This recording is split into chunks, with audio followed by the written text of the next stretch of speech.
Clinton cash in the Keystone pipeline. A new investigation revealing Canadian banks with a huge financial interest in the pipeline's approval helped put millions in the pockets of the Clintons. This while she served as Secretary of State. Now, the author of Clinton Cash, Following the Money Trail, is Peter Schweizer, and he's with me live today from Tallahassee, Florida. Peter, welcome back here. Let me set the stage a little bit, then tell us what you've learned. Hillary Clinton is Secretary of State. Bill Clinton's out giving speeches.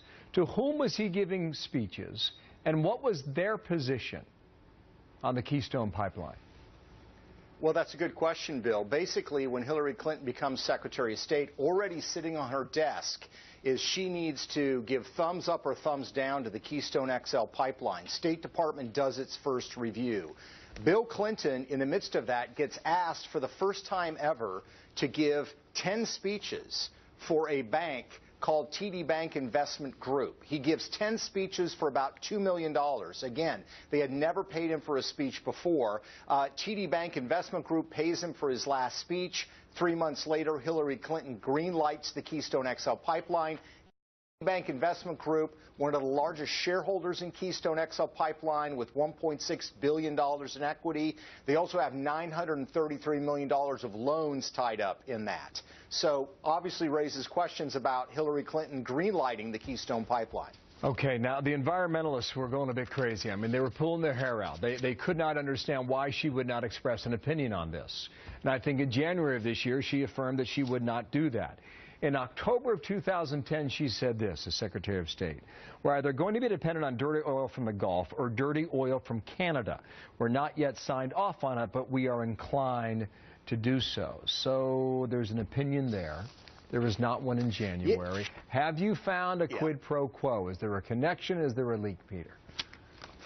Well, I think there is a link. Is there an email that says, we'll give you this money and you'll do this in exchange? No, but I don't think it works that way. What I find curious is that Hillary Clinton is not taking an issue on the Keystone XL pipeline. I think part of that's political, Bill. The other part, frankly, I think is commercial, because what happens when she leaves as Secretary of State? She herself gets paid $1.6 million to give paid speeches for TD Bank Investment Group and for the commercial bank of Canada that is also tied up with Keystone XL pipeline. So if she makes a commitment, comes out in favor, it hurts her politically, but also those banks may not feel the need to put money in her pocket. Wow, that's interesting. We found this out, too, about the Clinton Foundation. Curious about the expenses.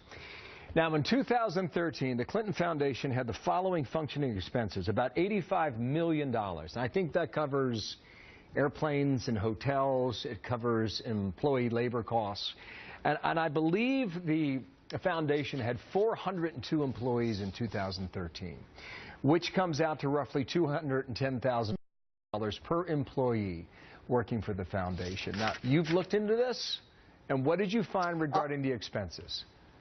Yeah, I mean, Bill, it's very troubling. There's not a lot of transparency. We know that they have a large travel budget. Over a couple of years, it amounts to some $50 million. A lot of that is, Bill Clinton.